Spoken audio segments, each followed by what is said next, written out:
This article was written through collaboration between the New York Times and ProPublica, the independent, non-profit investigative journalism organization.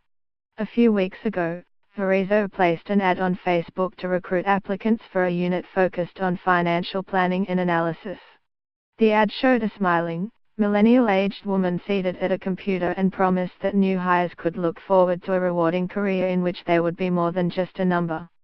Some relevant numbers were not immediately evident. The promotion was set to run on the Facebook feeds of users 25 to 36 years old who lived in the nation's capital, or had recently visited there, and had demonstrated an interest in finance. For a vast majority of the hundreds of millions of people who check Facebook every day, the ad did not exist.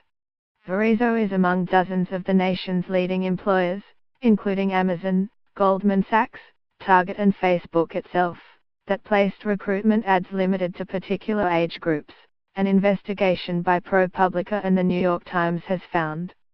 The ability of advertisers to deliver their message to the precise audience most likely to respond is the cornerstone of Facebook's business model. But using the system to expose job opportunities only to certain age groups has raised concerns about fairness to older workers. Several experts questioned whether the practice is in keeping with the Federal Age Discrimination in Employment Act of 1967, which prohibits bias against people 40 or older in hiring or employment.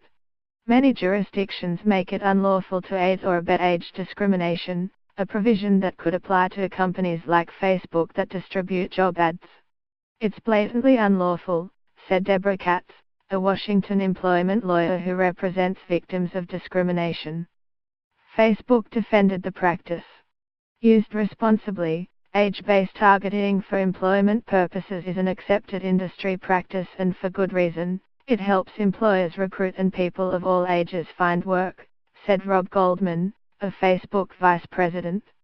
The revelations come at a time when the unregulated power of the tech companies is under increased scrutiny, and Congress is weighing whether to limit the immunity that it granted to tech companies in 1996 for third-party content on their platforms. Facebook has argued in court filings that the law, the Communications Decency Act, makes it immune from liability for discriminatory ads.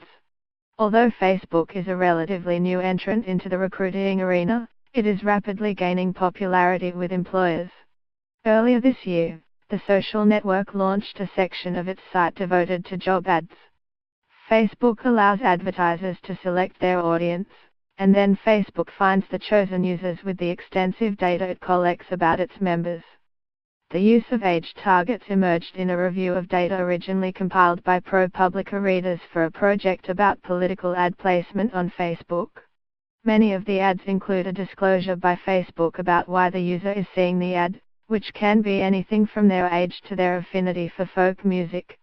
The precision of Facebook's ad delivery has helped it dominate an industry once in the hands of print and broadcast outlets.